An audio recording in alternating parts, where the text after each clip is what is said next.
Olá, a nossa dica de hoje, nas provas de tributário, vai envolver um dos temas mais cobrados nos concursos públicos em que a matéria tributária é abordada nos mais recentes. Se vocês forem olhar, talvez seja o tema mais cobrado, que são exatamente os efeitos da situação em que você declara que deve um tributo e não paga. Porque vejam bem, existem várias declarações, eu vou citar como exemplo a DCTF, mas existem várias que funcionam de maneira semelhante. Na esfera federal, existe a chamada Declaração de Débitos e Créditos Tributários Federais.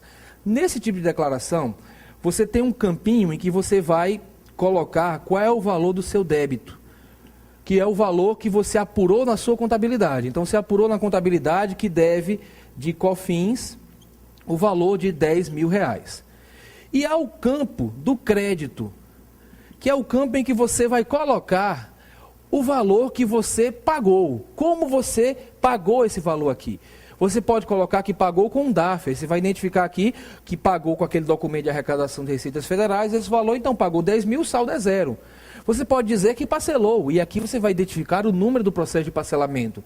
Você pode dizer que está suspenso por decisão judicial, e aqui você vai colocar o número do processo judicial. Em suma, você vai dizer aqui no campo crédito o que fez com relação a esse débito. E as decisões do Superior Tribunal de Justiça, que têm sido cobradas com mais frequência em prova, vão versar exatamente sobre os casos em que você declara que deve um valor e diz que não pagou nada. Devo, não nego, pago quando puder. Então, você declara que deve e não paga. Quais são as consequências? Segundo a jurisprudência do STJ, a primeira consequência é que o crédito tributário estará constituído, sem necessidade de qualquer providência por parte da autoridade administrativa. Não precisa nem notificar o contribuinte. De vez em quando perguntam, nesse caso precisa dar direito de defesa. Cuidado, tá? Em qualquer prova, quando perguntem, precisa dar direito de defesa, fiquem alerta, porque a tendência é a gente dizer que sim, porque direito de defesa sempre, não é sempre. Nesse caso, o STJ diz, olha, se o sujeito disse, eu devo 10.000 e não paguei nada, você não precisa notificá-lo mais para que ele se defenda disso. Afinal de contas, ele confessou o débito, certo? Então, o crédito tributário está constituído independentemente de qualquer outra providência por parte do fisco. É curioso isso tem sido cobrado muito em prova, porque há um dogma no direito tributário de que a autoridade tributária, a autoridade administrativa, só ela tem competência para constituir o crédito tributário. Só, por exemplo, na esfera federal, o auditor fiscal da Receita Federal poderia constituir crédito tributário. Mas o STJ tem aceito, e isso tem sido bastante comum em prova, que se considere que o crédito tributário foi constituído pela simples entrega da declaração confessando o débito, desacompanhado esse débito do pagamento. Então, entrega de declaração, confessando o débito, sem que se pague o crédito tributário naquele momento estipulado pela lei, haverá a constituição do crédito tributário. Muito bem, além disso, esse fato impede o gozo do benefício da denúncia espontânea. Vamos relembrar. Artigo 138 do CTN traz o Instituto da Denúncia Espontânea. A ideia é uma ideia de política tributária, política fiscal. É como em direito penal você estuda arrependimento posterior, desistência voluntária, que são incentivos legais para que o sujeito que enveredou por um caminho criminoso, ele pare e só seja punido pelos atos que praticou até aquele momento.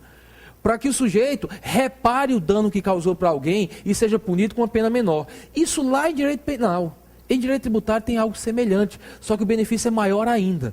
Se você cometer um ilícito tributário e, posteriormente, você chega para o fisco e confessa que cometeu esse ilícito sem que o fisco tenha iniciado a constituição do crédito tributário, atenção, só há o benefício da denúncia espontânea se a confissão for espontânea de verdade.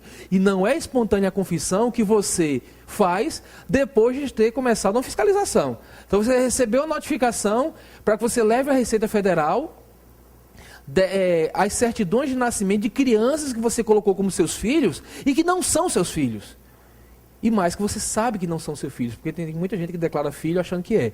Mas você sabe que não são seus filhos, declara, a Receita Federal pede as certidões de nascimento. Aí você vai lá, olha a Receita, eu confesso espontaneamente que não são meus filhos. Não cabe mais. Não cabe denúncia espontânea porque o procedimento de fiscalização já se iniciou.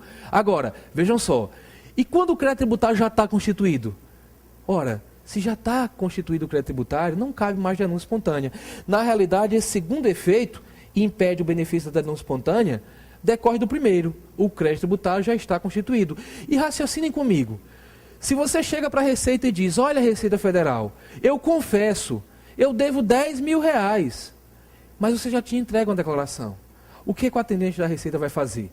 Vai levantar aquela placa que a torcida do Mengão gosta de levar para estádio, dizendo, eu já sabia. Que confissão espontânea é essa de algo que o credor já sabia? Então você já disse para a Receita com a sua declaração que devia 10 mil. Então não faz sentido depois você querer confessar espontaneamente para se livrar do pagamento das multas. Agora atenção, o cara que foi sonegador, ele apurou que devia 10 mil. Mas ele declarou para a Receita que devia 0. Olha a sacanagem, eu apurei 10 e disse à Receita, só devo nada, não devo nada. Esse aí, apesar de ter agido de maneira pior, ele pode ter o benefício da denúncia espontânea. Porque só não tem denúncia espontânea quando o crédito está constituído. O cara, imagina, o cidadão A apurou que deve 10 mil, declarou que não deve nada. Mais à frente quer confessar que deve 10 mil e gozar do benefício da denúncia espontânea, que é não pagar multa nenhuma, ele pode fazer. Já o coitado que foi mais honesto não pode, é uma sacanagem, né? O cara que declarou que deve 10 mil, mais à frente não tem o benefício da denúncia espontânea se vier confessar que deve 10 mil. Simplesmente porque, nesse caso, o fisco já sabia desse fato pela declaração anteriormente entregue, né? Mas o primeiro caso não. Quando eu digo devo 0, o fisco ainda não sabe que eu devo 10 mil. Se eu trago essa nova informação, eu posso gozar do benefício da denúncia espontânea. Então, o segundo efeito de declarar e não pagar é não poder mais gozar do benefício da denúncia espontânea. O terceiro efeito importante é que fica autorizado o fisco a negativa da certidão negativa de débito. Porque o que é que acontece? Na prática, era muito comum, antes da existência dessas declarações, que o contribuinte chegasse à Receita, pedisse uma certidão negativa de débito, que é participar de uma licitação, que é a certidão. Aí o atendente dizia, olha, não teve pagamento de COFINS em agosto. Então você não tem direito à certidão negativa. Aí o cara ia para a justiça alegando o seguinte, ora, como é que estão me negando certidão negativa se não tem nenhum débito registrado na Receita? O cara simplesmente disse, você não pagou COFINS. E ele sabe se eu devo? Eu posso não ter pago porque não tive faturamento. E os juízes determinavam corretamente a expedição de certidão. O contribuinte até dizia, se o fisco tivesse descoberto que eu devo, me autuado, eu tinha o direito a impugnar, se eu impugnar suspendia e eu teria uma certidão. Então o fisco não descobriu nada, simplesmente viu que não tem pagamento e me nega, então o juiz mandava expedir a certidão negativa. Só que com a DCTF isso mudou bastante. Porque se o atendente verifica que você declarou que deve 10 mil e não pagou nada, o crédito está constituído. Se tem crédito constituído, tem prova de que você deve. E se tem prova que você deve, a certidão negativa de débito pode ser negada para o contribuinte, certo? Pode ser negada. O quarto efeito importante é que é iniciada a contagem do prazo prescricional. Atenção, em direito tributário a gente raciocina assim, fato gerador, nasce a obrigação tributária, lançamento, constitui o crédito tributário, mais à frente, se o contribuinte não pagar, vai ser ajuizada a ação de execução fiscal. Muito bem. O prazo para lançar é um prazo de decadência. O prazo para ajuizar a ação de execução fiscal é de prescrição. Ambos são de 5 anos. O normal é que se a gente está falando de uma situação em que o lançamento não foi feito ainda, o prazo que a gente estaria contando seria de decadência. Então, prazo para lançar é de decadência. Agora, se o cara confessou e não pagou, o crédito está constituído. É como se o lançamento já tivesse sido feito. Então, já começa a contar o prazo de prescrição. Então, começa a contagem do prazo prescricional quando você declara e passa o prazo para pagar sem que esse pagamento seja realizado. E também, óbvio, não vou nem colocar aqui, muitos colocam como um quinto efeito, mas é um efeito bastante óbvio, que essa situação autoriza a inscrição em dívida ativa. Porque quando é que você inscreve o contribuinte em dívida ativa? quando ele não paga o tributo que tinha para pagar no prazo dado pela lei ou pela decisão administrativa. Então é assim, você tinha até o dia 30 para pagar, não pagou, não impugnou, o crédito é perfeitamente exigível, então o fisco vai inscrever em dívida ativa. Ele inscreve em dívida ativa para depois ajuizar a ação de execução fiscal. Porque para ajuizar a ação de execução ele tem que ter um título executivo.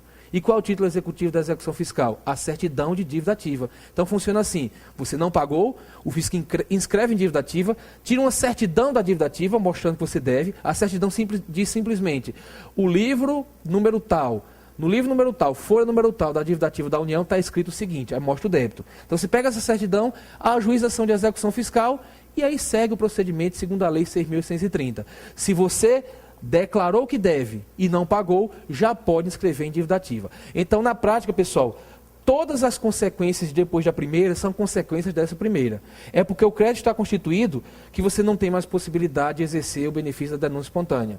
Depois, é porque o crédito está constituído que que o fisco pode lhe negar a certidão negativa de débito. É porque o crédito está constituído que inicia a contagem do prazo prescricional. E é porque o crédito está constituído que o fisco já pode inscrevê-lo em dívida ativa e ajuizar a ação de execução. Cuidado, perguntam muito se é necessário dar direito de defesa para o contribuinte para tomar essas providências. A resposta é não, porque o próprio contribuinte confessou que deve, não faria sentido notificá-lo para apresentar defesa com relação a um fato que ele mesmo narrou. Ok?